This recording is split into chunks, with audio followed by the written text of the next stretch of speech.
자, 이거 학교에서 수업했어요? 이용하기 하나씩 했죠? 아직 안 했어요? 그럼 내가 설명 먼저 할게. 이 시는 왜 나왔냐면 우리가 앞에 배웠던 시하고 연계되려고 나온 거야. 학습 활동에.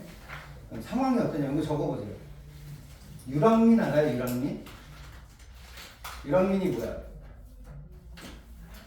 유랑민이 뭐예요? 한 곳에 정착하지 못하고 떠돌아다니는 사람들이에요. 이 사람들 언제 정착을 못해서 떠돌아다니는 사람이 됐을 것 같아요? 어느 시기일까? 이거 사회를 반영해서 해석한다고 하죠. 사회 반영. 이제 언제 시기일까? 일제 강점기이긴 한데 잘 봐. 일제 강점기이긴 한데 정확하게 하면 일본 때문에 중국이나 이런 데로 도망갔다가 해방이 됐다 그래서 돌아오는 사람들이에요. 정확하게 하면 언제니? 광복 직후의 소설이 시조지. 소설이 아니고. 무엇을 실었느냐? 그러니까 옛날에 일본이 우리나라를 점령하고 나서 우리나라가 가장 먼저 설치한 것 중에 하나가 철도죠. 철도. 그 철도가 어디까지 가? 일본이 중국을 먹으려고 저기 북쪽 북한 있는 쪽으로 이렇게 철도를 놨어요. 그지? 그 화물 열차가 있어요. 거기에 뭐 전쟁용 장비 같은 거라든가 뭐 군인들이 싣고 가는 기차가 있는데 그게 갔다가 이렇게 올 때 지금도 그렇습니다. 인도나 이런 데 보면 막 기차 위에 사람 타는 거 봤어? 얘네 알지? 그처럼 우리나라 사람들도 기차를 타고 온 거야. 타고 오는데 화물 열차는 잠궈놨어요. 못 들어가게. 거기 훔쳐가면 안 되잖아. 거기에 중요한 물품들이 있으니까 훔쳐가면 안 되니까 잠궈놓으니까 사람들이 위에 탄 거야. 위에 탔다가 졸다가 떨어지면 죽는 거 아니야. 그렇죠? 굉장히 위험한 상황인데 기차를 타고 있어요. 더구나 이제 낮에 타면 걸리잖아. 그러니까 보통 밤에 타는 거야. 야간 열차 같은 거 몰래 타가지고 오는 거야. 그럼 상상해봐. 지금 굉장히 그러니까 기차 위에 타고 있어. 그럼 엄청 시끄럽죠? 막 이런 소리 들리는데 밤이야. 좋은 상황이야, 안 좋은 상황이야? 그리고 생각해봐. 중국에 도망갔다가 일본 때문에 중국에 도망갔다가 돌아올 때는 손에 남은 게 있을까 없을까? 거지야, 거지. 다 버리고 오는 거야. 이해돼요?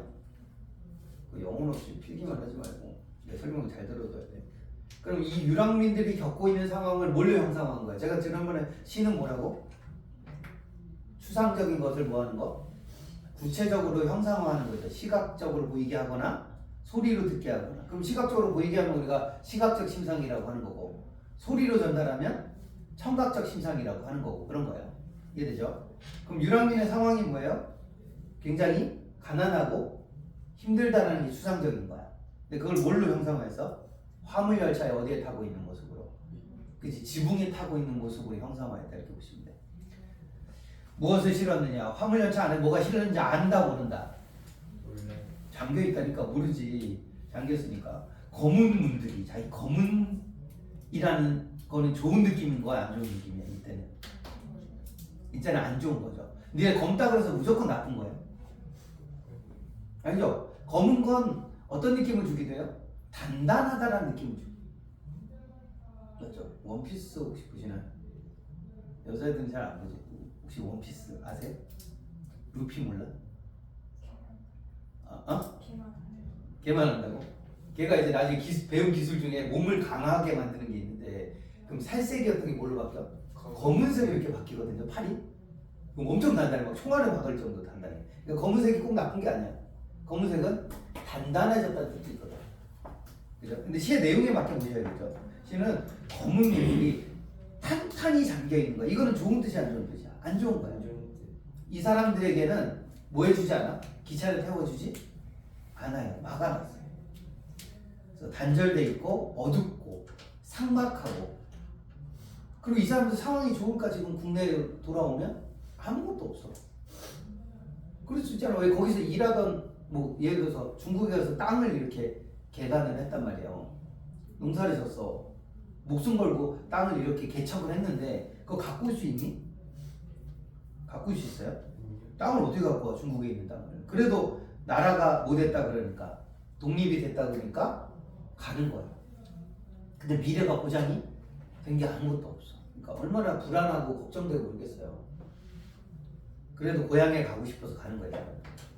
바람 속을 달리는 화물열차의 지붕 위에, 그죠? 유럽민들은 가난하고 힘겨운 상황에서 우리 제각기 들어오는 거, 그러니까 각자 뭐가 달라? 고향이다?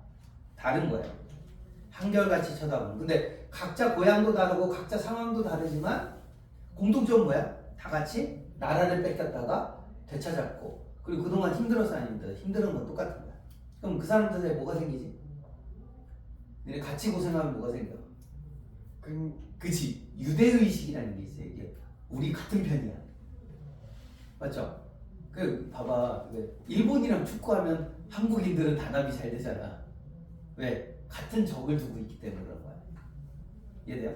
그 일본한테 치면 안 되잖아. 그러니까 열심히 막 응원하잖아. 특히 일본 한일전 일어나면 막 그렇잖아. 우리 역사에서 일본한테 당한 게 많기 때문에 우리 안에 일본에 대한 어떤 적개심 같은 게 있어요. 같은 어려움을 겪으면 그지? 서로 유대감이 생겨.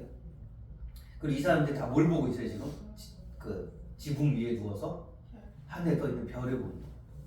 그 별은 뭘 보여주지? 희망. 이거 별이 왜 나온 것 같아? 이건 뻔하지. 우리 지난 시간에 봤던 별 때문에 그런 거 아니야? 별 하나의 추억과 기억나? 네. 근데 그 시 너무 급하게 했다 그날, 그지? 내용이 기억이 나요? 학교에서 했니? 아직 안 했어요? 그럼 이따가 내가 잠깐 조금 더 볼게. 아마 어려웠을 거예요 그 시간. 한결같이 보다 보는 별은 뭘 나타내? 소망, 고향, 그리고 그리운 대상. 그럼 가면 누구 만날 거야 이제? 가족들을 만나겠죠. 윤동주의 별에서는 별을 보면서 누굴 떠올려요? 어릴 때 친구들이나 기억나지? 어머니를 떠올렸잖아. 그럼 별은 그리운 대상을 떠올리는 뭐가 됐어? 매개체가 되고 과거 기억이니까 그걸 회상의 매개체라 그래. 그치? 근데 여기는 지금 회상하는 거야 안 하는 거야? 그러니까 시험에 이런 게 중요해. 윤동주 시에서 별은 뭘 보여줘? 회상의 매개체가 되어주죠. 내가 옛날에 친하게 지냈던 여자애들이나 같은 동네에 있던 뭐 사슴이나 노루나 이런 거를 떠올리게 해주지만 이 시에서 별은 뭐니? 이제 앞으로 살아가야 될 거야. 삶에 대한 희망을 얘기해. 그럼 과거 회상이 일어나 안 일어나? 안 일어나게 돼요. 그러니까 회상을 하거나 또는 뭐야? 윤동주는 별을 보면서 뭐하지? 자기를 성찰했죠. 네. 그럼 성찰의 매개체도 돼요? 안 돼요? 안 돼요. 안 돼요. 그러니까 이런 차이점이 포인트라고 보시면 돼. 이해돼? 근데 공통점도 있어 없어? 있죠. 뭐가 공통점이야? 희망을 얘기한다. 별이 희망을 얘기해주거나 그리움을 얘기해주는 건 공통점이죠. 그러니까 외우셔야 되는 거예요. 근데 외울 때 작품을 따로따로 외우지 말고 어떻게? 같이 나올 거니까 공통점, 차이점 이렇게 외우는 게 더 좋아요. 이해되지?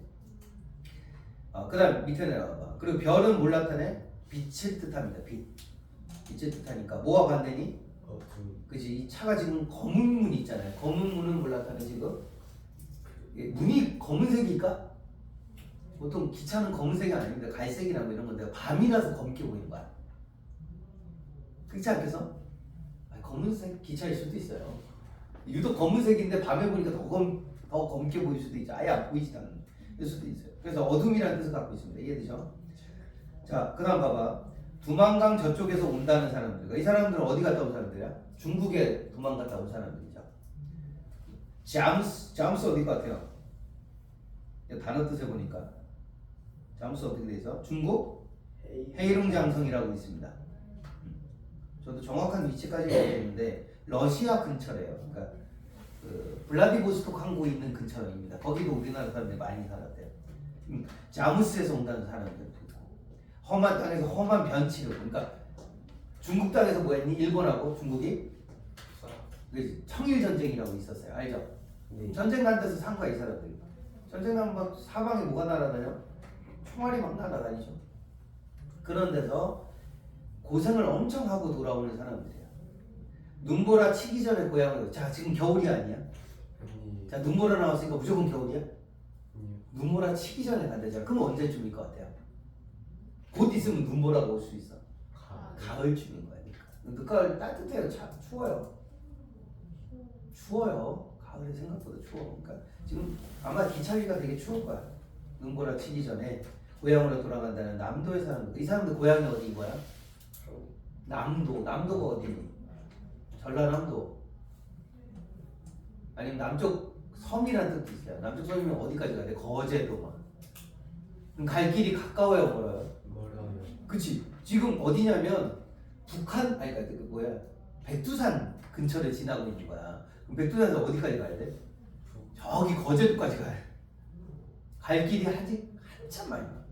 지금 같으면 금방 가지만 이때는 뭐 열흘도 걸리고 뭐 10보름도 걸리고 그래요. 이때는 엄청 멀어요. 기차도 느리잖아. 그리고 기차가 저기 거제도까지 가는 게 아니에요. 가다 중간에 끊겨. 그럼 거기서부터 어떻게 해야 돼? 걸어가든지 차를 얻어 타든지 해서 가야 돼. 멀죠. 남도 사람들과. 북어 쪼가리, 조담배, 밀가루 떡. 자, 이게 다 뭐야? 각자 조금씩 갖고 있던 거야. 북어는 누구 거? 얘네들 병수가 북어 갖고 왔어. 담배 갖고, 담배 갖고 온 아니죠? 죄송해요. 어쨌든 누구는 북어 갖고 누구는 담배 있고 이러니까 그 자기 거를 뭐해? 서로 나눠줘요. 왜 그렇지? 다 같이 한국 사람이고 다 같이 모였기 때문에 일본 때문에 고생을 같이 한 사람이니까 이걸 유대 관계가 형성됐다고 보는 거야. 서로 알던 사이야? 아니야, 오늘 처음 봤어. 이 기차 옥상에서, 그러니까 기차 지붕에서 처음 봤는데도 자기 먹을 걸 막 나눠줘. 이거 다 같은 민족 아이가 이러면서 준다는 거죠. 밀가루 떡이야. 근데 먹을 거 꺼내는 게 뭐 먹을 만한 게 별로 있어요, 없어요?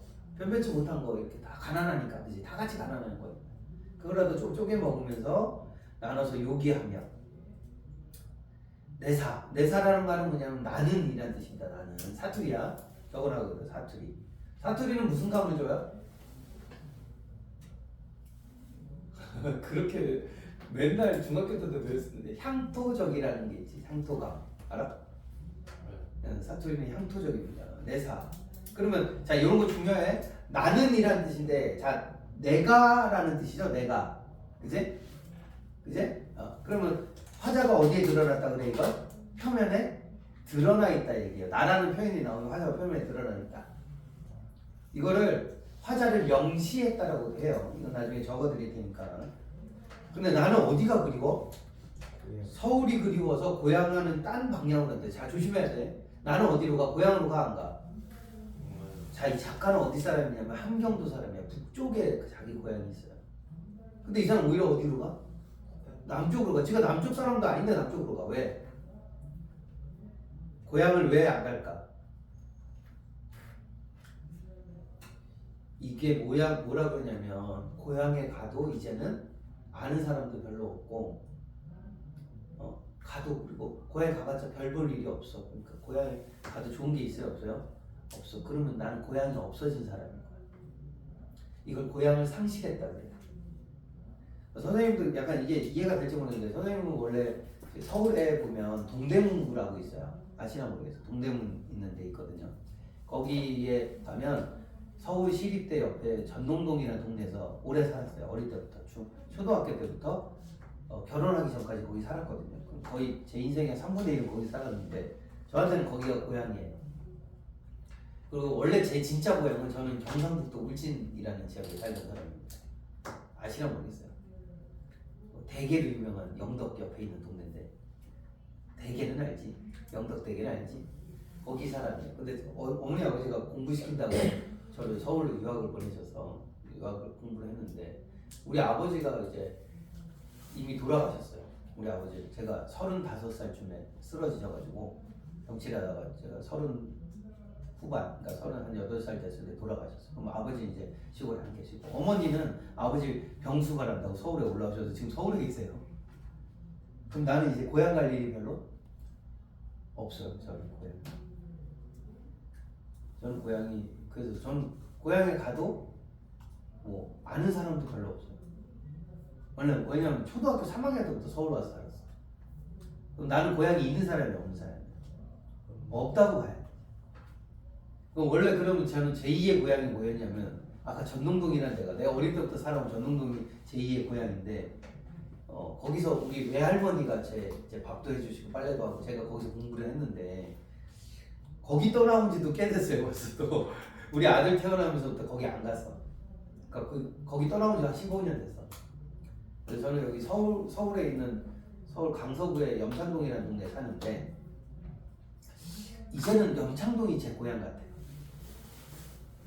근데 엄밀히 따지니까 나는 고향이 없는 사람이네.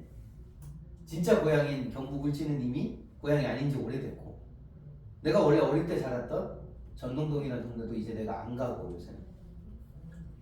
그럼 염창동이 내 고향인가 싶은데 그렇다고 하기엔 여기는 내가 어린 시절 보낸 기억이 하나도 없어요. 우리 아들은 염창동에서 나고 자라고 컸으니까 얘한테 고향은 어디야? 염창동일 수 있지만 그럼 나는 뭐가 없는 사람이야? 고향이 없는 사람이야. 그러니까 굳이 거기로 가야 될까? 그래서 내가 고민한 적 있어요. 나이를 더 먹으면 고향에 가서 살까? 싶은데 고향에 가면 어디요? 저기 시골 경상북도 울진 가서 내가 농사 짓고 살 수 있을까? 안 되겠지. 그래서 거기 못 가겠어. 그럼 전동동을 갈까? 전동동에 가서 학원 할까? 이런 생각도 했어요. 두 번째 고향인 전동동에 가서 학원 할까 했는데 이제 거기 사는 내 친한 사람들이 다 거기 사는데 이제 안 친해. 안 본 지 한 15년 되니까 딱히 연락도 안 하고 지내고 이러니까 거기도 내 고향 같지가 않아. 제 말 해야 되나요? 그래서 그런 이유로 저는 고향이 없는 사람이에요. 근데 일제강점기 때 더 심해요. 같이 살던 사람들이 막 징역 끌려가고 막 전쟁통에 죽고 막 이래가지고 동네가 아예 폐허가 된 데도 많아. 동네 통째로 사라진 데도 꽤 많아. 그러니까 이 사람은 고향이 없는 사람이 돼버린다. 그러니까 고향을 못 가 이 사람. 그럼 자기 좋은 데로 가는 거죠. 그럼 선생님 어디 가서 살 것 같아요? 울진도 안 가고 전동동도 안 가고 염창동 살 것 같아요. 저는 어디가 좋냐면 이렇게 산책도 많이 할 수 있고 이렇게 운동할 수 있는 데가 제일 좋아요. 그래서 요즘도 계속 알아보고 있어요. 어디가 살까 그리고 고민해보고 있는데 그러니까 이 사람도 아마 그런 것 같아요. 나는 어디가 그리워요? 자기는 어디서 오래 살았어? 서울에서 오래 살았던 거예요. 서울로 갑니다. 근데 그럼 나 서울이 좋아 서울에 갈 거야 이렇게만 말하면 되지 굳이 고향과는 딴 방향으로 간다 이 얘기를 왜 해야 하는 거야? 나는 일제강점기 때 뭐가 없어졌어? 고향을 잃어버린 사람이에요 이런 뜻이. 그럼 기분이 좋아요 슬퍼요 약간? 이제 우리 민족은 다 그런 사람이 많았어. 나라도 잃어버렸지만 모두 잃어버렸어요. 고향도 잃어버린 사람이 많았다. 그래서 유랑민인 거예요. 학문대 정착을 할 데가 없는 거예요. 이해되세요? 고향은 뭐가 좋은 것 같아요? 여러분들 고향이라는 개념이 없죠. 고향시가 있지 고향시. 고향은 없잖아. 고향이 있어요? 여기를 고향이라고 느껴요? 나이를 좀 더 먹어보면 느낄 수도 있겠지만 서울이나 이제 서울 주변에 이렇게 신도시 사는 사람들은 고향이라는 느낌이 별로 없는 것 같아요. 왜 그러냐면 고향은 지역적인 게 아니고 뭐야? 사람이에요. 사람. 내가 여기에 평생 친하게 지내만한 사람이 있어요. 가족 빼고. 그럼 나중에 어디가 고향이 되는지 아세요? 엄마 아빠 있는 데가 고향이야. 나하고 가장 친하고 가깝고 나를 가장 사랑해주는 사람이 있는 거야. 그 말은 이 이용학이라는 사람은 고향에 가도 아는 사람이 별로 없는 거지. 남은 사람이 별로 없는 거야. 그러니까 나는 고향에 없는 거지. 이해되세요?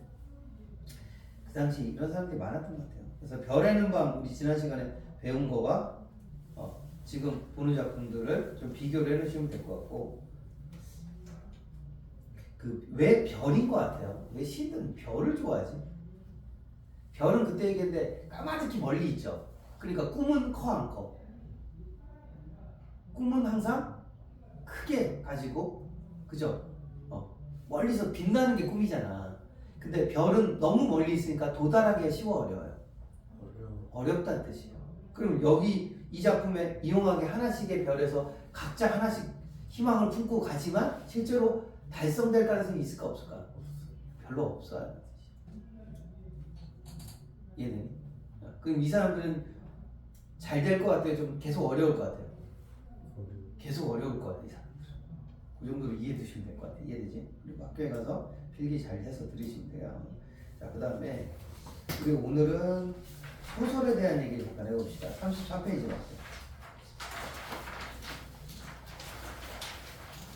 소설을 무슨 갈래라고 그래?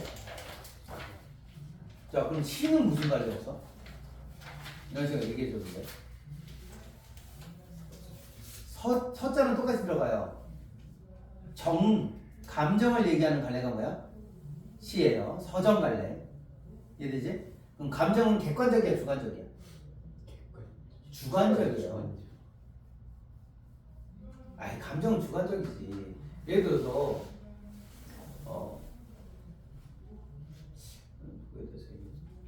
얘기할 사람이 별로 없네. 어떤 선생님이 계셔요, 학교에. 나는 그 선생님이 좋은데 내 친구는 싫대. 그럴 수 있잖아. 감정은 똑같아요. 사람마다 달라요. 사람마다 다를 수 있죠. 호불호라는 게 있잖아. 아, 그래. 그 예를 들면 민트가 있잖아. 민트 좋아합니까? 민트 좋아해? 민초 좋아하세요? 아 싫어요. 그럼 민트를 왜 좋아? 여자 이름이라고 생각한 거야? 네 아니요. 민트라는 여자를 혹시 아니죠? 이클립스 그만 줄. 아, 그것도 민트 맛이 있어? 아, 그게 원래 민트야? 아니, 민초. 아니, 민초로 해야지. 미안해. 민초. 없어요? 아, 이거 다 싫어하네. 한 명은 있던데. 민초 좋아하는 애는 좋아하죠? 그러니까 정서를 말하는 시는 주관적이야, 객관적이야? 주관적인 영역에 해당이 된다, 이렇게 보시면 돼요. 꼭 기억하셔야 돼. 그래서 작가가 자기가 생각하는 게 좀 다를 수 있죠. 그럼 서사는 뭐가 특징일까? 서사는 사자가 무슨 사자예요? 이야기 사자예요. 이야기를 말하는 영역이 뭐야? 서사 갈래. 대표적인 게 소설이죠. 서사에 뭐가 있냐면 희곡도 있어요. 소설, 희곡, 그 다음에 뭐 설화, 전설 이런 게 다 서사 파트에 해당이 되는데, 이 서사는 거기 핵심이 뭐냐면 허구적 인물을 다룬다는 거야.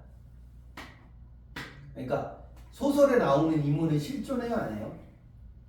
안 해요. 근데 그런 소설이 있어요. 실존 인물을 바탕으로 쓴 소설. 알아?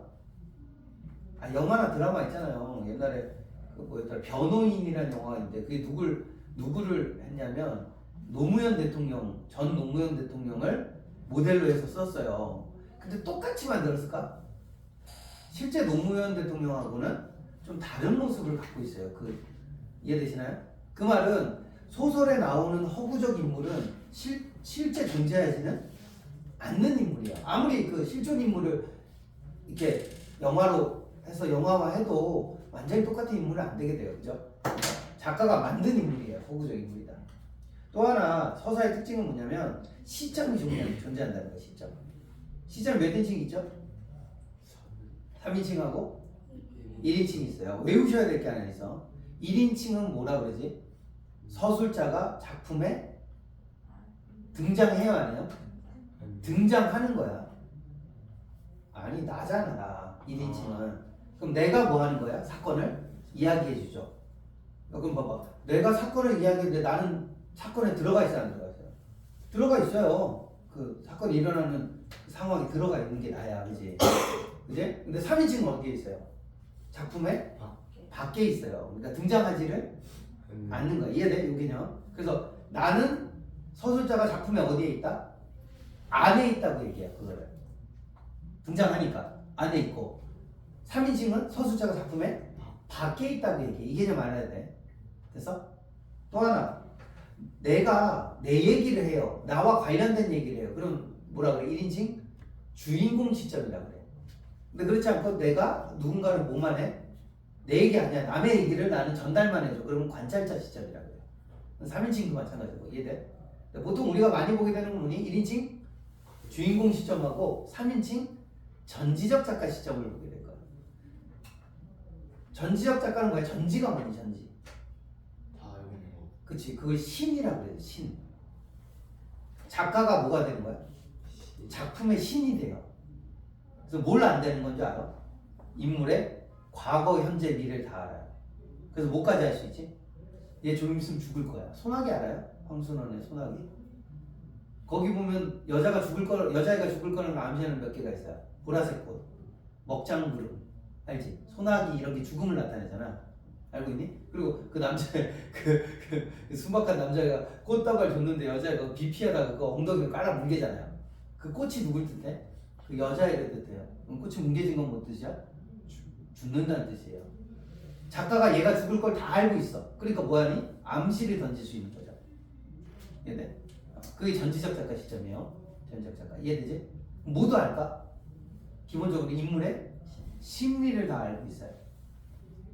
그리고 그 인물이 가치관 뭐 이런 거를 다 알고 있는 거. 이해되죠? 한 두 가지 정도. 혹시 심리를 찾을 때 좀 힌트를 드릴게요. 여두 크록스야 그게? 네. 오 크록스 연락 못지다.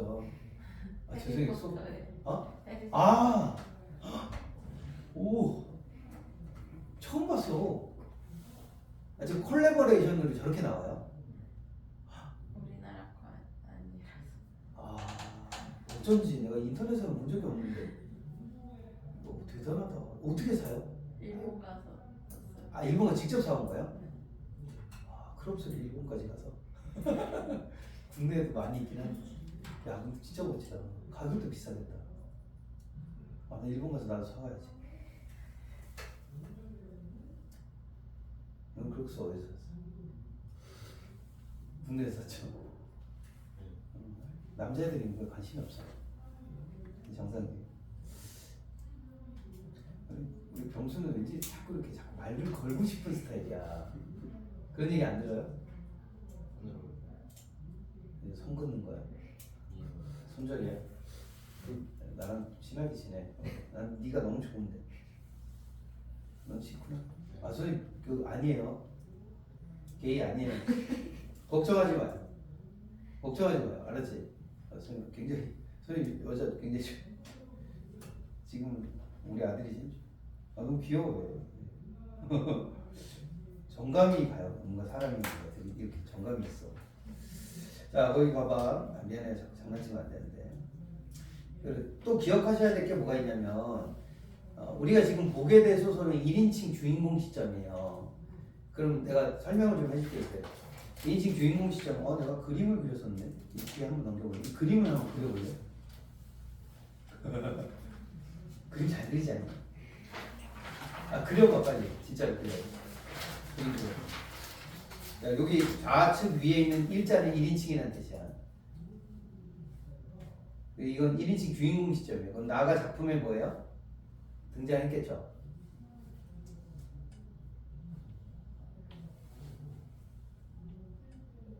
아, 여기 참고적으로 여기 서술자가 작품에 어디에 있다고? 안에 있죠? 그죠? 그것도 좀 적어놓으세요. 서술자의 위치라 그래요, 이걸. 안에 있냐? 밖에 있냐? 이런 것도 좀 적어주세요.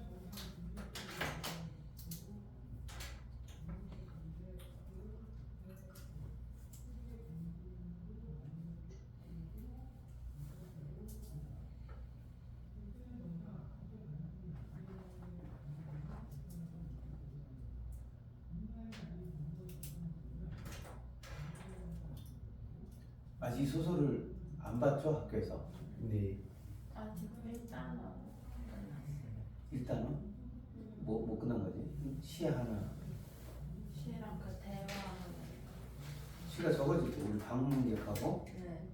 대화 원리하고 그럼 아직 그럼 저기 윤동주 씨도 아직 안 한 거죠? 네. 안 했고 오늘 우리 훨씬 빠르네. 시험 보면 근데 확정이 아직 안 난 거예요?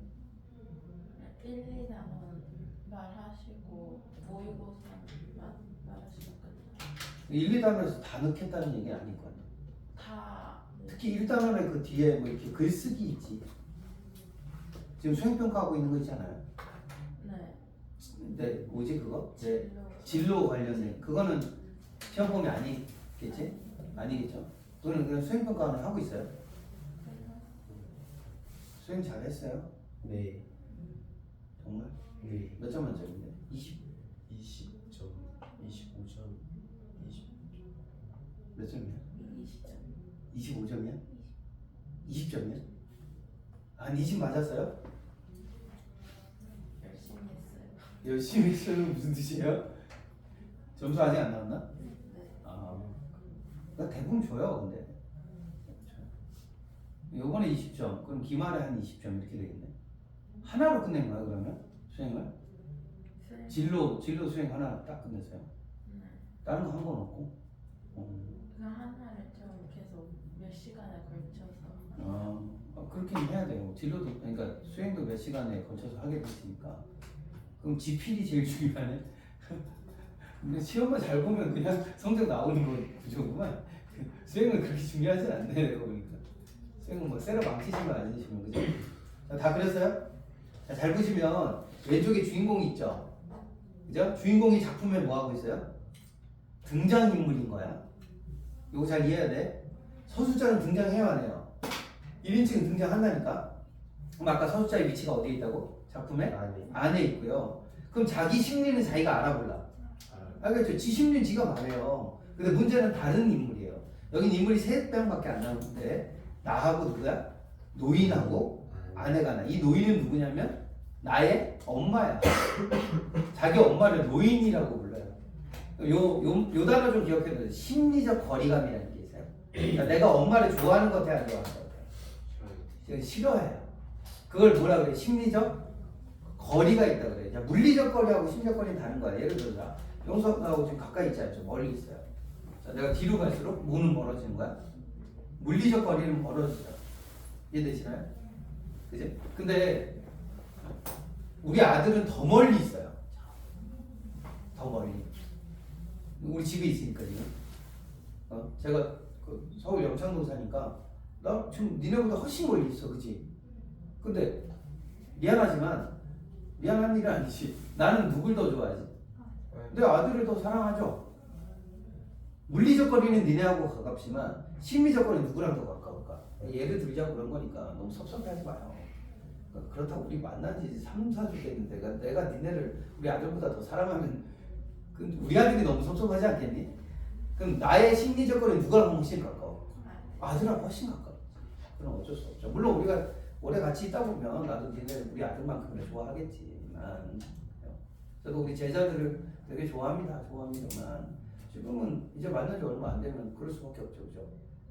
그러니까 심리적 거리라는 거는 호불호를 얘기하는 거야. 좋다 싫다. 물리적 거리는 뭐야? 그냥 거리를 말하는 거야. 잘 기억해 두셔야 돼. 그럼 노인이라고 부르는 거 보니까 엄마라는 심리적 거리가 가까워 버려. 먼 거야, 엄마에 대한 심리적 거리.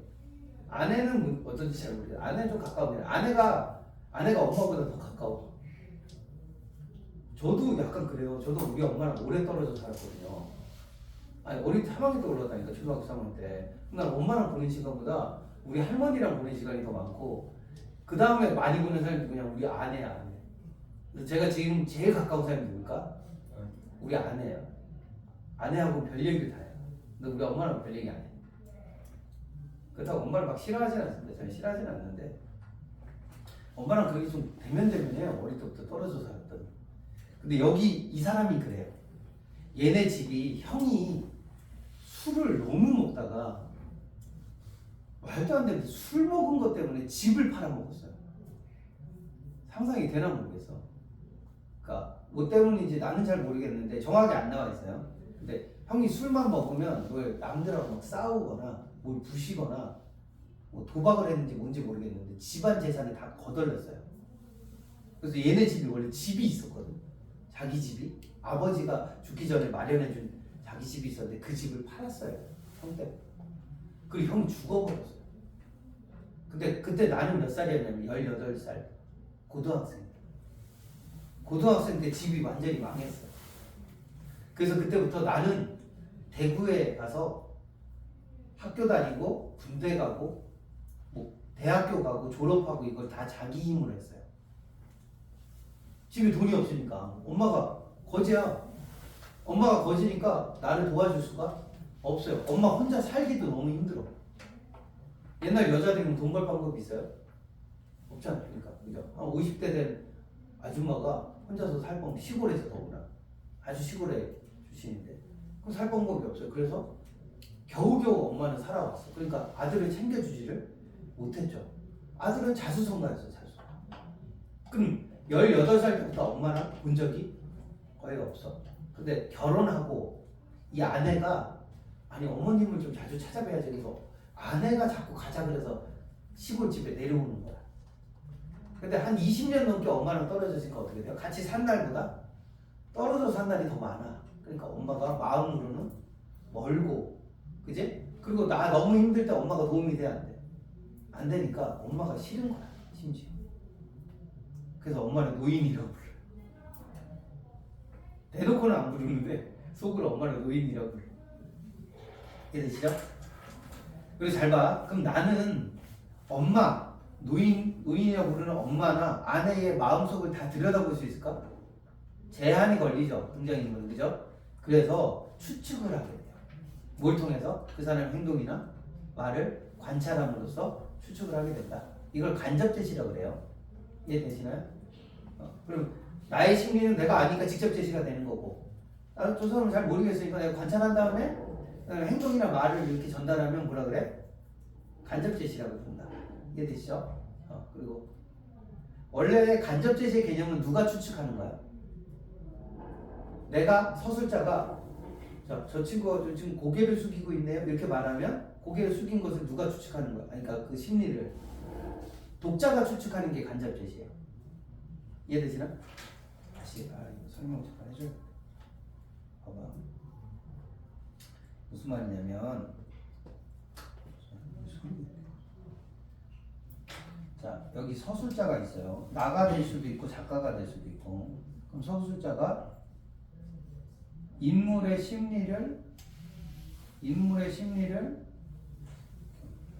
인물의 심리를 직접 말해요. 뭘로 하는 거야? 말하기라는 기법을 해요. 그냥 심리를 말해버려. 그럼 이게 심리를 누가 다이렉트로 듣게 돼요? 독자가 듣게 되겠죠. 이렇게. 이해돼? 그지? 그럼 서술자가 말한 게 곧 뭐야? 말로 심리를 얘기하게 되고 이 심리가 독자에게 바로 전달이 되게 돼 있어요. 이해되니? 그래서 이걸 무슨 제시법이라고 해? 이걸 직접 제시라고 해요. 이해되죠? 그는 화가 났다. 뭐 이렇게 하면 독자가 직접 듣잖아. 그지? 근데 말로 안 하고 또 다른 방법이 뭐냐면 등장인물의 뭐를 말하는 거야? 행동이나 등장인물이 하는 말 있죠? 등장인물의 말이 있을 거 아니야, 그지? 자, 요거를 말하는 거야.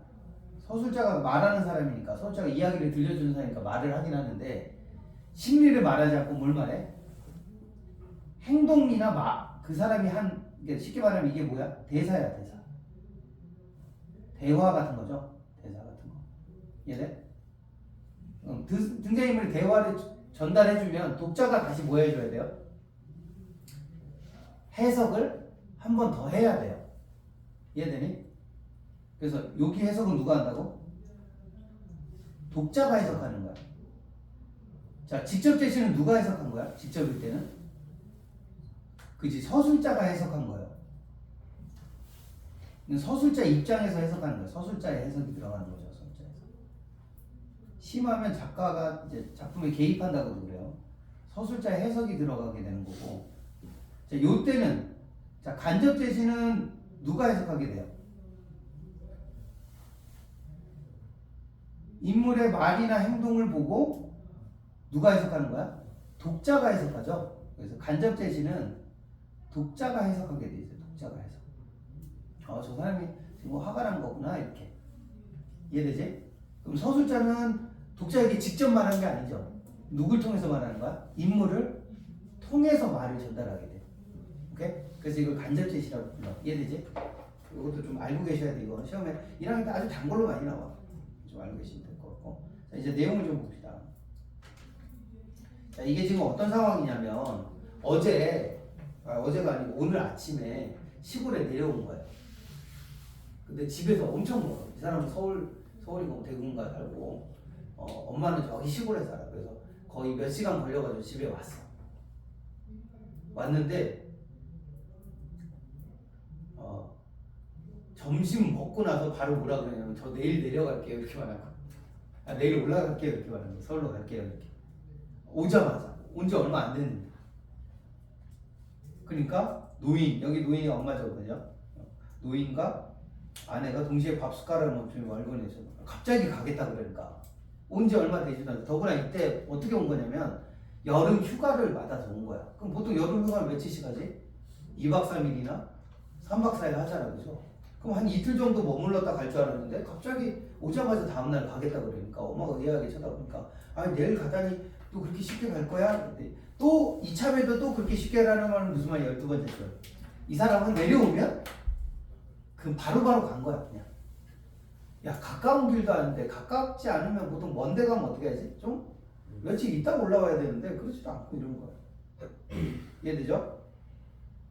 그래서 이렇게 올라가다니 이참에도 또 그렇게 쉽게 노인이 결국 숟가락을 상의로 믿기지 않는데 나는 이렇게 돼 있죠 여기 봐 나는.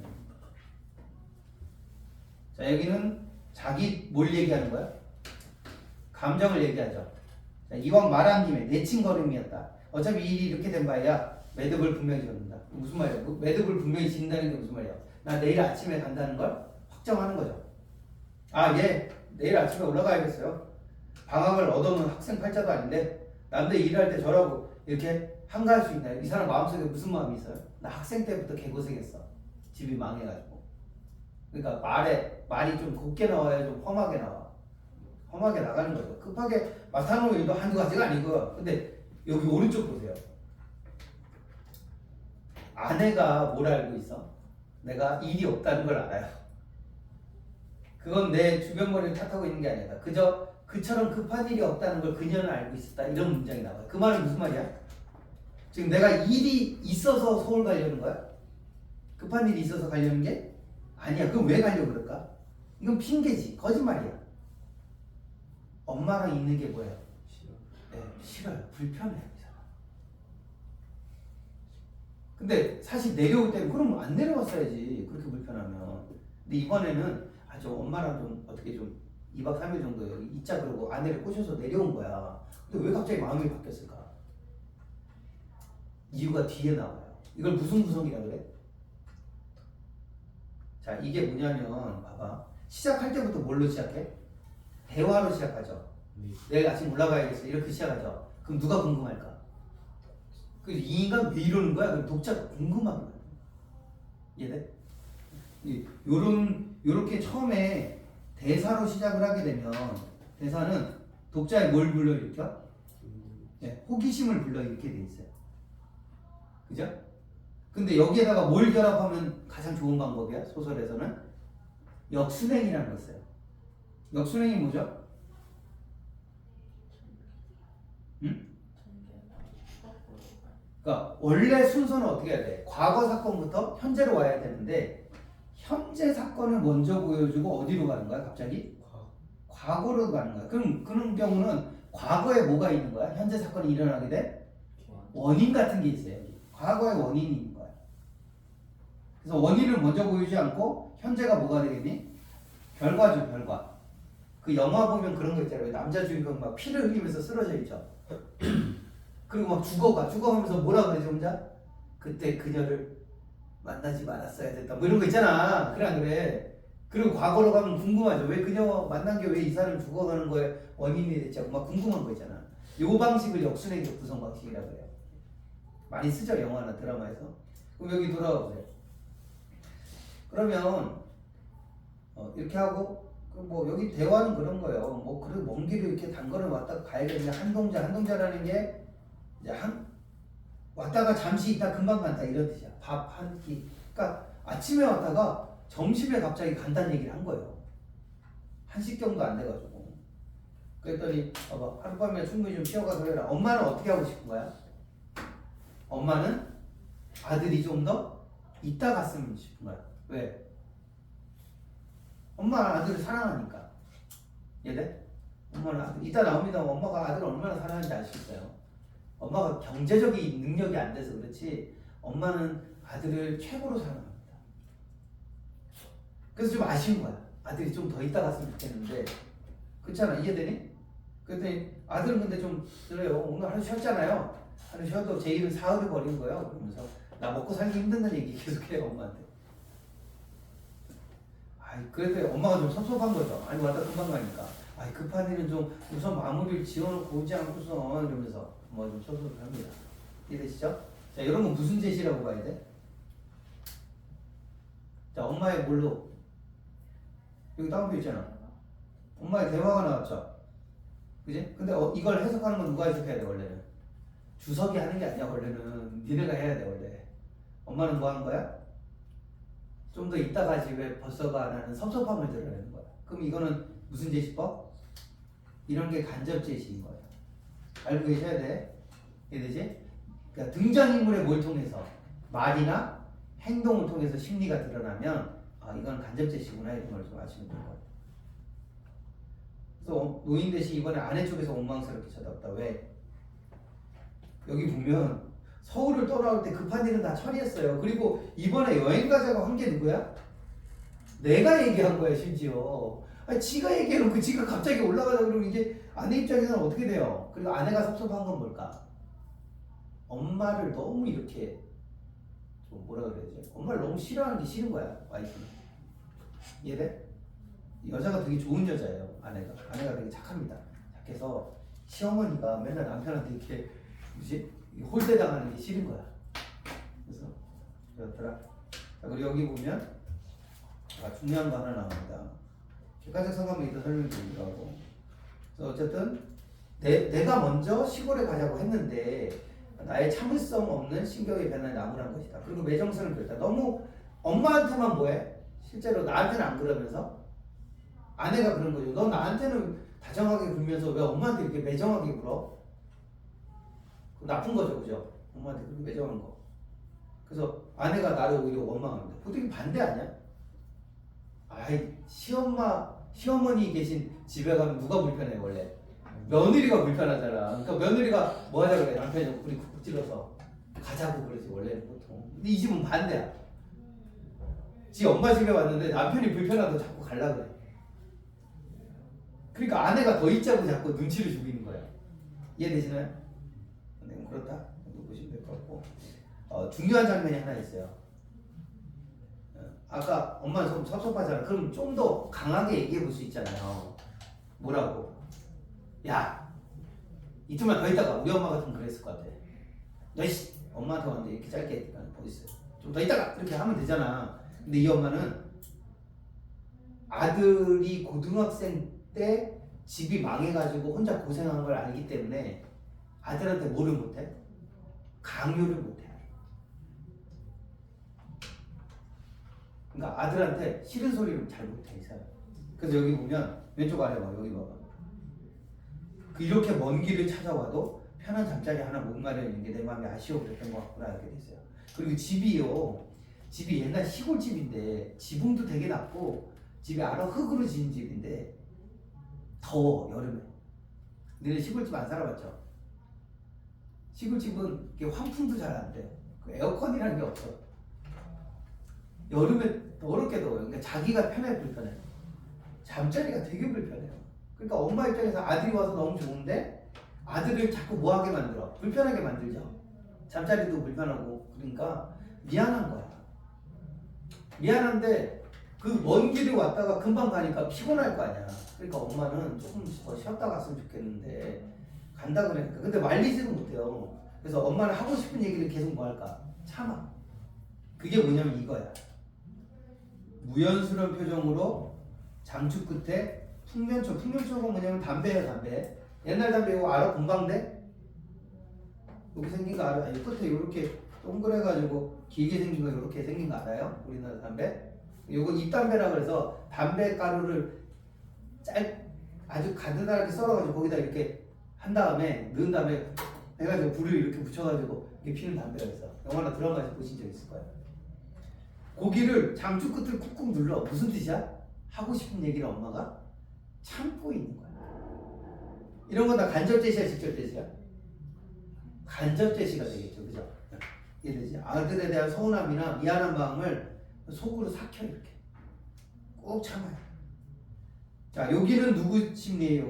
너무도 간단한 체념이었다. 나의 심리예요. 아무도 없이 나오지, 그지? 나는 엄마가 뭐 하는 것도 싫어. 뭐 얘기만 하면 알겠다 그러고 엄마를 쉽게 포기하는 것도 좀 싫어요. 왜 싫을까 그게? 아니 지가 싫대 갖고 엄마가 그렇게 해 그렇게 해준 거 아니야. 근데 왜 싫을까? 엄마가 누구한테 맞춰줘? 잘 봐, 이거 되게 중요한 거야. 엄마가 누구한테 맞춰줘? 나한테 다 맞춰주잖아. 그럼 뭘 느끼지? 이거 잘 모르시죠? 자, 할머니는 누굴 못 이겨요? 손자를 못 이깁니다. 손자를 못 이깁니다. 왜? 너무 사랑하니까.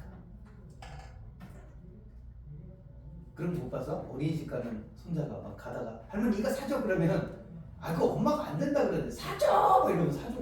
할머니들 왜? 너무 예쁘니까. 이해하니? 그러니까 할머니는 손자를 못 이겨. 엄마는 이기지.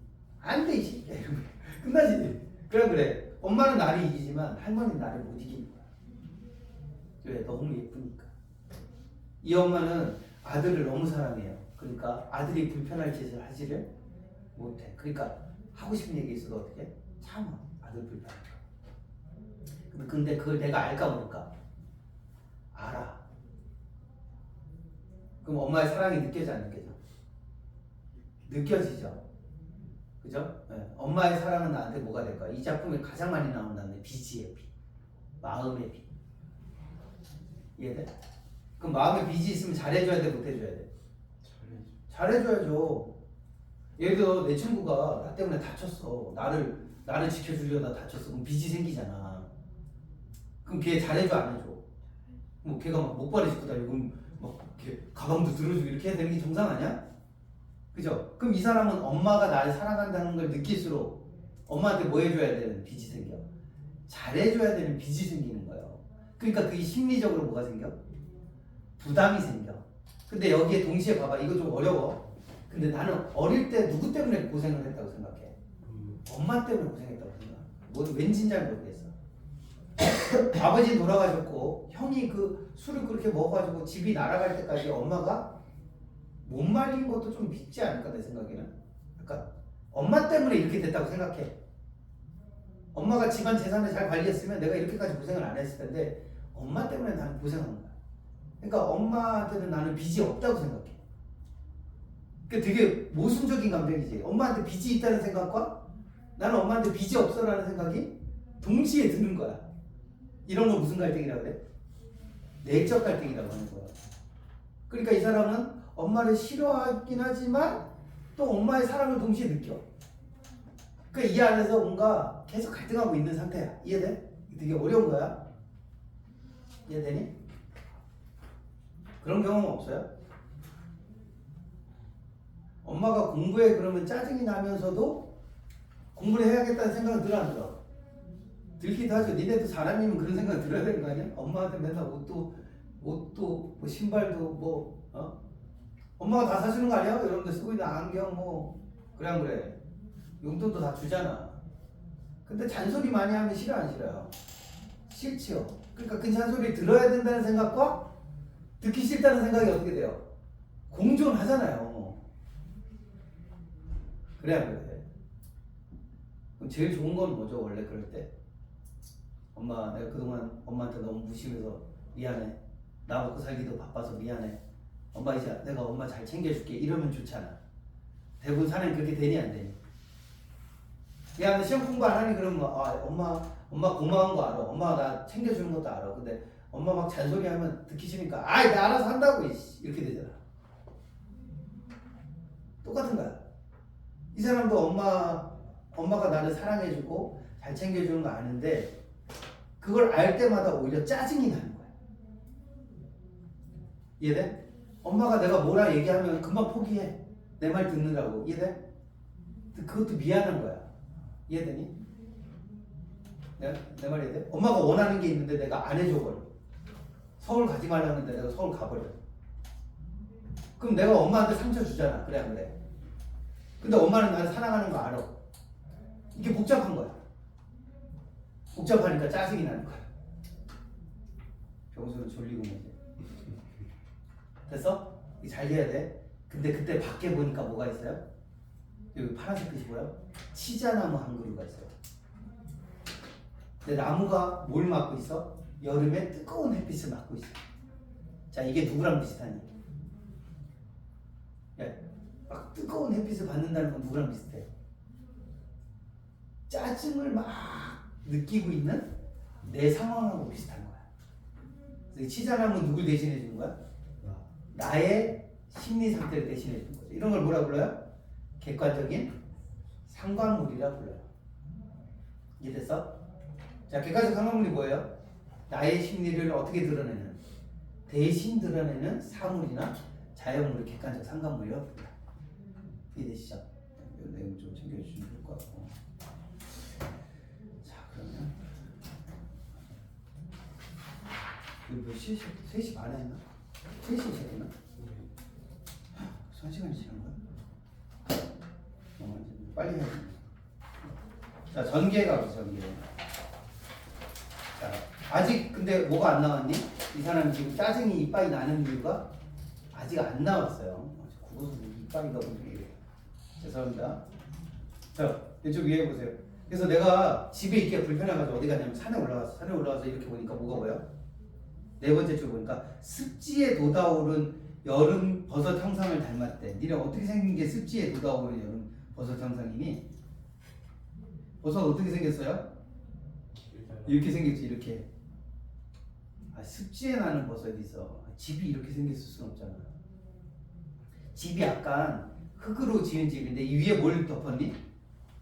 볏짚 같은 걸로 덮은 거야. 그럼 되게 낮아요, 이렇게. 낮아요. 이해되죠? 그러니까 엄마 집이 이렇게 생겼어. 더워 보여, 안 더워 보여? 더워 보이죠. 그리고 여기 마당에 뭐가 있어요? 무슨 나무 아까? 치자나무 한 그루가 여기 나무 마당에 이렇게 서 있어. 이렇게 서 있는 거야. 요 습지에 돋아오른 버섯처럼 생겼다는 게 여름 버섯이 독버섯이에요. 약간 이게 독버섯이니까 나는 엄마 집에 대해서 좋게 생각해, 안 좋게 생각해요? 그치, 안 좋게 생각해. 근데 집을 보면 뭐야? 묵은 빈문서가 튀어나올 것 같은 느낌을 받는데 이게 왜 그러냐면, 자, 이 오른쪽에 여기 보이시죠? 이건 적어놓기만 하세요. 고등학교 1학년 때 형이 뭐 해가지고 집을 말아먹는 바람에 내가 장남 역할을 했어야 되고 가족들 뭐 경제적인 부분도 해결해야 돼. 그게 갈등의 원인이야. 그지? 그지, 명수야? 그러니까 쉽게 말해서, 야, 니네가 지금 엄마 아빠가 돈을 하나도 안 벌어서 돈이 없어가지고 니네가 지금 나가서 알바해가지고 식구도 먹여 살려야 돼. 알바 한 5개씩 뛰어야 돼. 학교도 못 가고. 그럼 하루에 한 10시간씩 알바해. 엄마 아빠에 대한 원망이 생길까 안 생길까? 생기죠. 우리 엄마 아빠 왜 이렇게 무능해? 왜 나만 개고생해?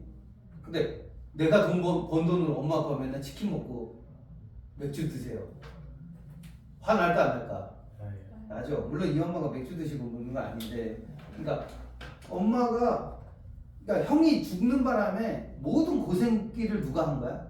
내가 다 한 거야. 엄마는 돈을 벌 능력이 안 되잖아. 시골 사는 할머니가 돈을 어떻게 버니, 그지? 그러니까 내가 이 모든 경제적인 책임을 다하니까 나는 진짜 너무 힘들었어.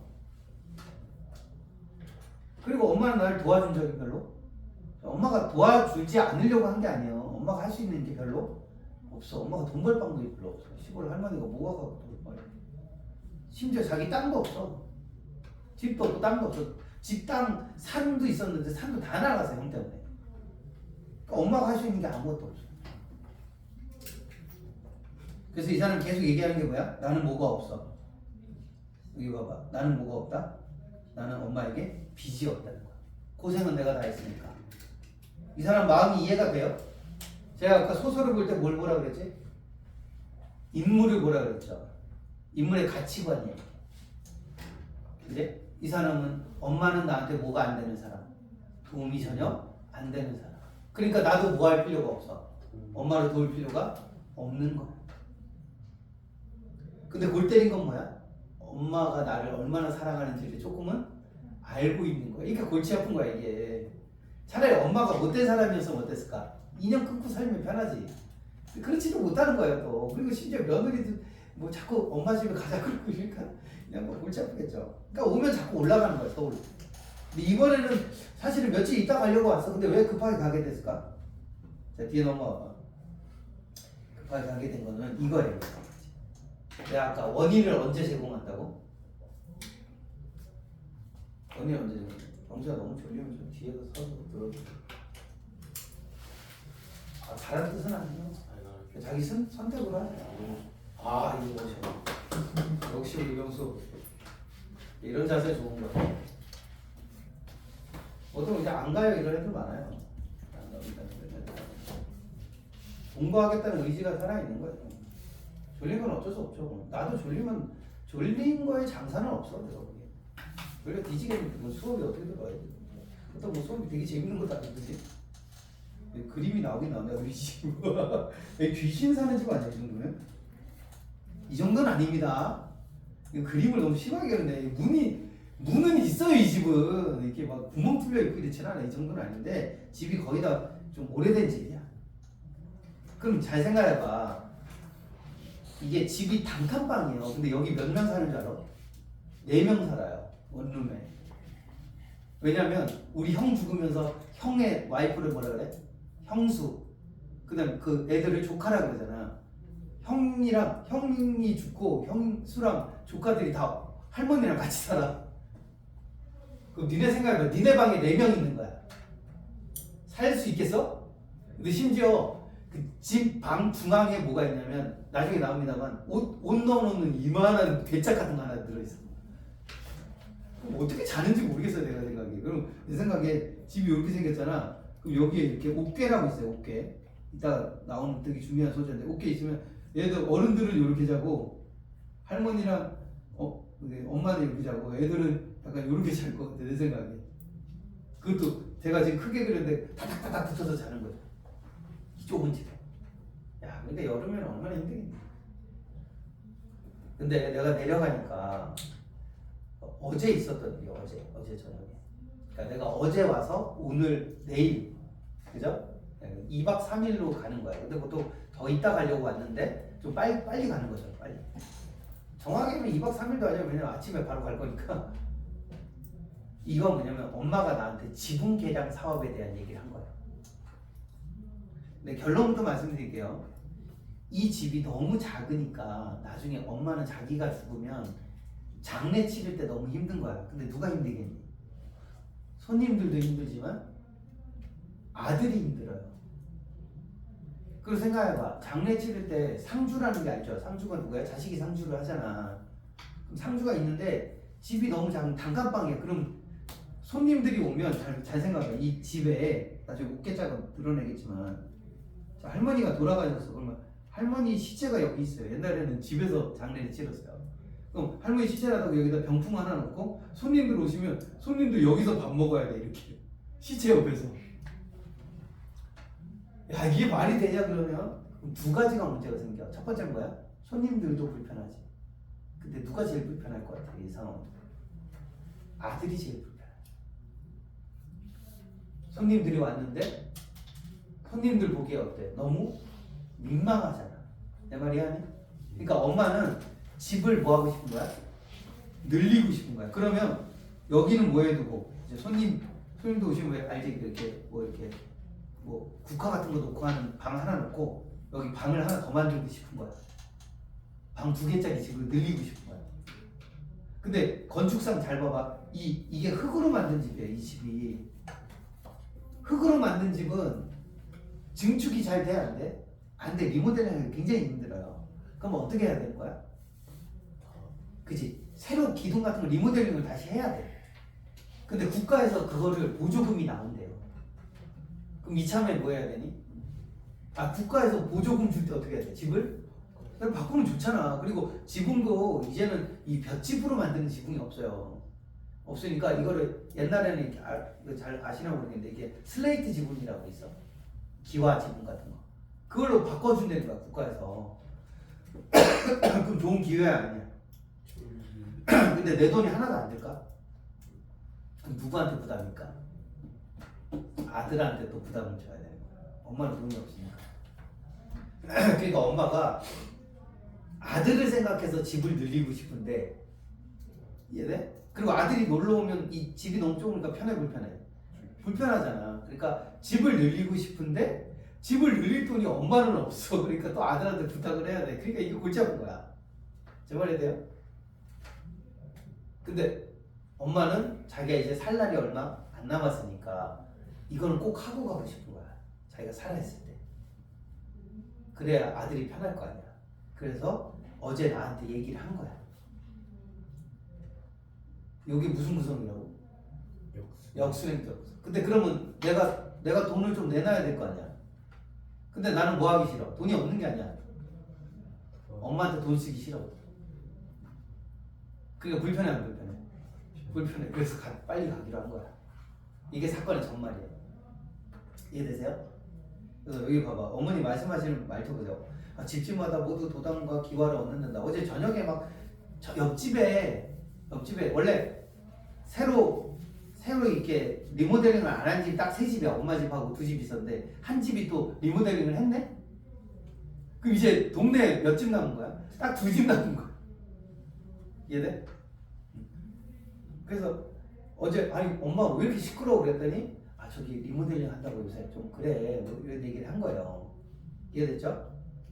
했는데 지분 개량 사업을 한다는 거예요. 근데 처음에는 나는 엄마가 뭐 할 생각이 없다고 생각했어. 집을 바꿀 생각이 없다고 생각을 했어요. 왜냐면 여기 보면 21번째 저 오른쪽에 여기 보세요. 무턱대고 가슴부터 설령 엄마한테 얘기 들었어요. 내가 뭐 도와줘야 되는 상황인가? 이렇게 되니까 겁나는 거죠. 그죠? 근데 나는 뭐가 없어. 나는 엄마한테 빚이 없어. 난 도와줄 이유가 없어. 그래서 내가 엄마가 얘기할 때 그냥 무시했어요. 그제? 무시하면서 여기 넘어오면 넘어가봐요. 8페이지 넘어가면 뭐라고 얘기했냐면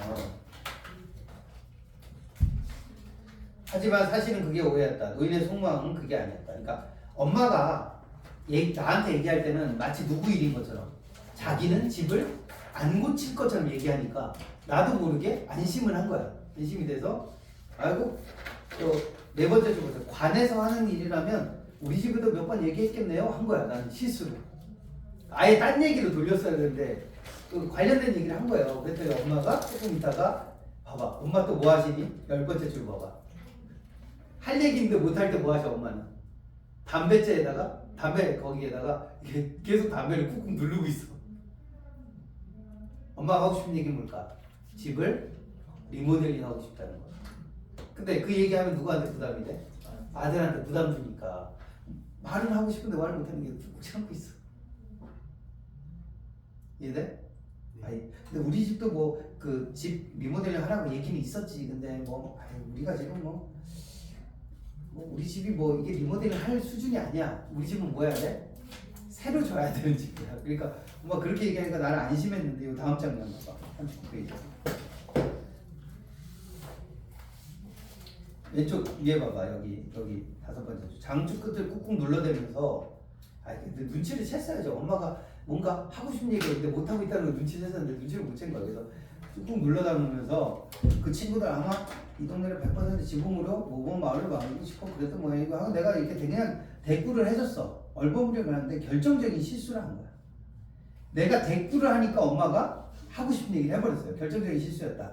하기사 그 사람들도 그런 소리를 하더라마는 오늘 밤일하는 저 집을 끝내고 나면 이 동네에서 지붕 안 한 집은 우리 집하고 저 아래 동네 순심이네밖에 안 남는다더라. 그 동네에 듣기 좋은 몸 만들자고 이런 기회를 언제 하겠어요? 글쎄 아니다. 그러면서 엄마가 갑자기 우리 집은 아예 여기 보면 성주를 해야 될 집이란 말이에요. 성주가 뭐야?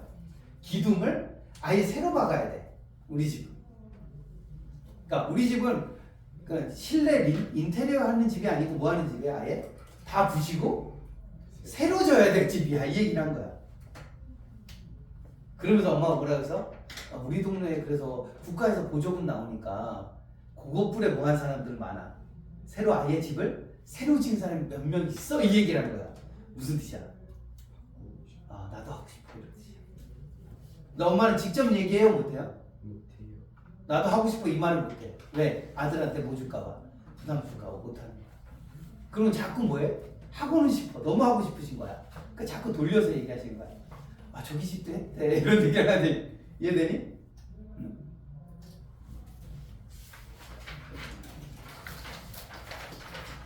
여기는 이제 뭐쭉 얘기 나옵니다. 요건 읽어보시면 될 것 같고 여기 가운데 보시면 제가 색깔대로 보세요. 17번째 줄 18번째 보면 노인도 거기서 한동안은 꺼져가는 장축불에만 신경을 쓰고 있었다. 그러니까 엄마는 얘기하고 싶은데 얘기를 못하니까 막 계속 뭐예요?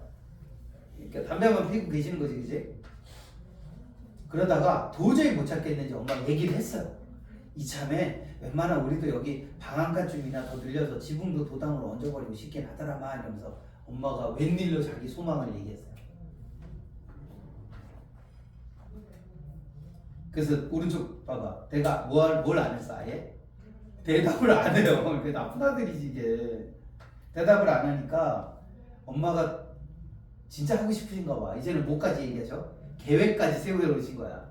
보조금 5만 원, 그 당시 굉장히 큰 돈이에요. 그러니까 집 새로 짓는 돈의 70%는 국가에서 나오는 거야. 그럼 내 돈 30%만 드리면 되잖아. 큰 돈은 아니거든. 5만 원 내주겠다. 일단 저 지고 들면 큰 돈이 얼마나 들겠냐. 그리고 일은 네 형수가 좀 반일을 해주기로 했으니까 내가 저기 건너집에 오는 친척 아저씨인데 용석이 아재하고 이렇게 해가지고 이렇게 나무를 좀 싸게 구해와가지고 하면 될 것 같아 하면서 계획까지 얘기하시는 거야. 하겠다는 거지. 이게 하고 싶다는 거지. 그럼 누구의 허락만 있으면 돼? 아들만 허락하면 이제 할 수 있는 거야. 근데 내가 대답을 안 합니다. 그러니까 봐봐. 오른쪽 밑에 네 번째 줄 봐봐. 엄마는 자 봐봐. 이 정도면 엄마가 너무 하고 싶은 거죠. 진짜 어렵게 말을 꺼낸 거야. 왜냐면 아들하고 같이 있을 동안 엄마가 뭘 하고 싶다는 얘기를 한 번도 한 적이 없는 처음 얘기한 거야. 근데 엄마는 또 아들이 대답을 안 하니까 뭐하니? 여기 봐봐. 이 담뱃재에 불이 꺼져간다는 건 뭐야? 엄마의 소망도 또 죽이고 있는 거야. 엄마는. 왜? 누구 불편할까 봐. 아들이 불편할까 봐.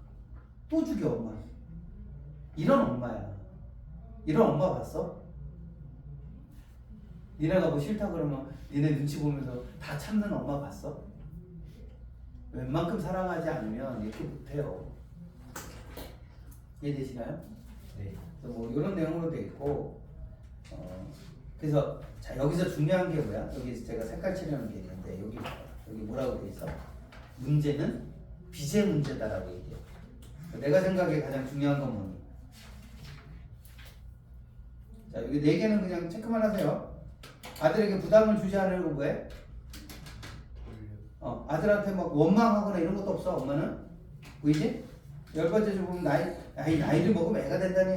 내가 노망인가 봐 이랬어요. 엄마가 내가 이 말을 한 게 뭐야? 내 잘못이야. 이해돼? 내가 실수한 거야. 아예 없는 일로 해. 그러니까 없었던 일로 해. 이렇게 한 거야. 엄마는 또 오른쪽 위에 봐봐. 내일 아침 서울로 되돌아가는 나이 결정에 아내가 은근히 붕괴하고 나선 것도 그런 사연을 못 알게 되니까 엄마가 그러니까 자기 시어머니가 정말 하고 싶어서 진짜 몇 년 만에 얘기한 건데 자기 남편이나 아들은 뭘 안 해? 대꾸조차 안 하니까 아내도 나한테 화가 난 거야. 아니 엄마한테 저렇게 싸가지 없는 새끼가 다 있나. 너무 매정하잖아. 그지? 그러면서 나는 계속 무슨 생각을 해요? 엄마를 도와주기 싫어. 그러니까 나는 엄마한테 뭐가 없어? 빚이 없어. 이해돼? 그래서 나는 서로 간의 빚의 문제다 이렇게 얘기하죠. 자 근데 잘 봐. 나는 엄마한테 갚아야 될 빚이 없는데 또 매미 소리가 어떻게 들려? 무덥고 게으른 매미 울음소리가 들려. 그럼 지금 마음속이 편한 거야 불편한 거야? 굉장히 불편한 거야. 왜 그럴까? 아까 내가 설명한 그거야. 엄마의 사랑을 동시에 느끼기 때문에. 근데 머릿속으로는 뭐야? 나는 엄마한테 빚이 없다는 생각을 계속해. 그러니까 이게 미치겠는 거야. 이해되니? 네. 그래서 이 사람이 매미 울음소리도 뭐가 돼요? 시자는과 똑같이 객관적 상관물 해당이 되겠죠. 아니 실 거야. 그래서 요 뒤에 내용이 나오는데 미리 이게 약간 스포를 좀 해드려도 될지 모르겠어요. 읽어보시면 좋은데 어차피 혼자 안 읽어보실 것 같긴 한데 결론적으로는 이제 요 뒤에 아내가 이제 뭘 하게 되냐면 아내가 이 사람들 두 사람 사이에 과거가 있어요. 집이 남한테 넘어갔을 때 엄마가 이 아들한테 했던 행동들이 있는데 그 행동들에는 아들을 향한 사랑이 진짜 진하게 묻어있는 행동들이 몇 개가 있는데 그거를 엄마는 얘기를 안 해. 아들한테 뭐 자기가 내가 너 얼마나 사랑하는지 아니 이런 얘기 안 해요. 엄마는 안 하니까 누가 끌어내? 며느리가 시어머니를 계속, 시어머니는 굉장히 할머니야. 70대 후반의 할머니고 며느리는 젊어. 이 집 며느리는 또 젊어가지고 30대 중반이니까 나이 차이가 거의 한 40, 50 정도 차이가, 40살 이상 차이가 나요. 그러니까 이 젊은 며느리가, 어린 며느리가 할머니를 막 이렇게 막 몰아붙여. 어머니 얘기 좀 해봐 막 이러면서 해가지고 결국 이야기를 끌어내. 그럼 그 얘기를 들으면 어떻게 되지? 나는 마음속에 빚이 떠오르게 돼요. 내가 빚이 있다는 걸 모른 척 하려고 그랬는데 빚이 있는 거야 나는. 이렇게 되는 상황을 가게 돼. 이해되죠? 그래서 시어머니와 남편을 화해시키려고 이야기를 계속 끌어내는 아내가 있고 그걸 막으려는 나의 갈등 관계로 또 바뀌게 되고 그리고 과거 사건이 나오는데 과거 사건 중에 가장 결정적인 게 뭘 것 같아요? 잘 생각해봐. 집이 망했어. 아들이 힘들었겠죠. 근데 아들은 젊은 사람이잖아. 누가 더 힘들었을 것 같아요? 집도 없는 엄마가 더 힘들었죠 사실. 근데 그동안 아들은 집도 없이 혼자 살아가야 되는 엄마를 뭐하고 산 거야? 아예 챙겨주지도 않았고 엄마를 도와준 적도 별로 없이 살았으니까 엄마를 안 도우고 살았단 말이야. 그럼 엄마가 십몇 년 동안 어떻게 살았는지를 아들은 잘 몰라요. 그 얘기를 끌어내요 아내가. 그럼 이게 잘 생각해봐. 엄청난 빚이 생기는 거야. 내가 자식이니까 엄마를 뭐 했어야 돼? 나를 사랑하는 엄마를 내가 챙겼어야 되는데 내가 챙기지 않았다에 대한 미안함도 생기고. 이해돼요? 그리고 엄마는 왜 챙겨달라는 얘기를 한 번도 안 했겠어요? 힘들다는 얘기를? 아들이 불편할까 봐 안 하는 거니까. 그런 마음을 근데 엄마는 한 번도 얘기한 적이 없는데 이 며느리 때문에 얘기하게 돼. 근데 그걸 내가 듣게 돼. 그러면서 끝나요. 열린 결말이라고 하는 방법인데 소설이 저는 나름대로 괜찮은 소설이라고 생각을 합니다. 근데 어려워요 소설이. 제가 좀 설명을 드렸고 설명드리면 좀 이해가 좀 되실 것 같아요. 잠깐 쉽시다.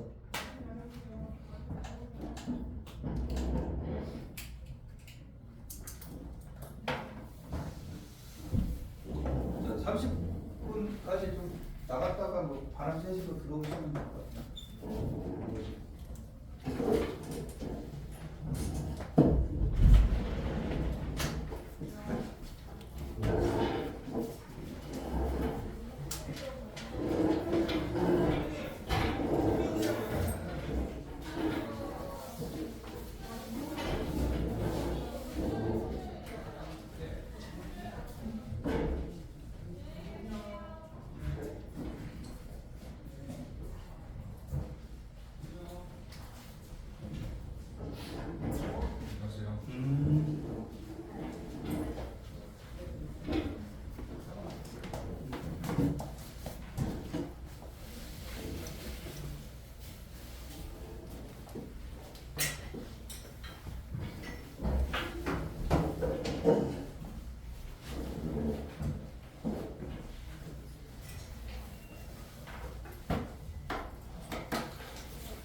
답지를 뽑아줄게.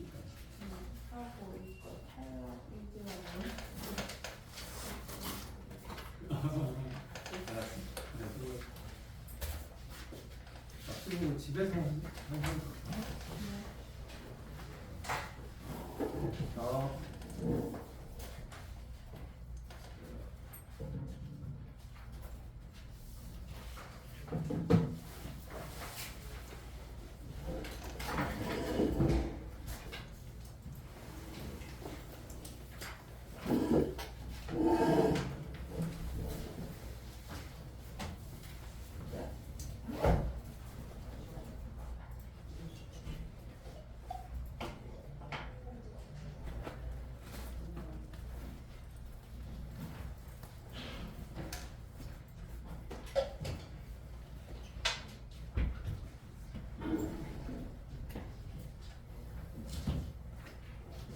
그냥 오늘 이제 이 시간에 그냥 편히 듣는 거지.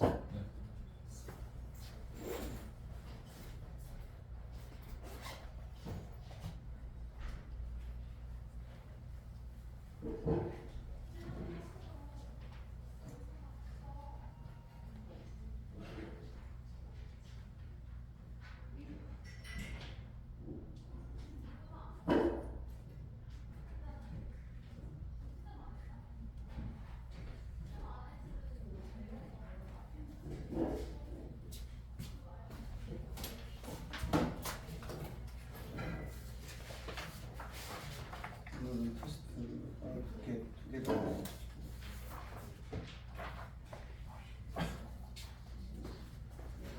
서술형은 안 풀어도 돼.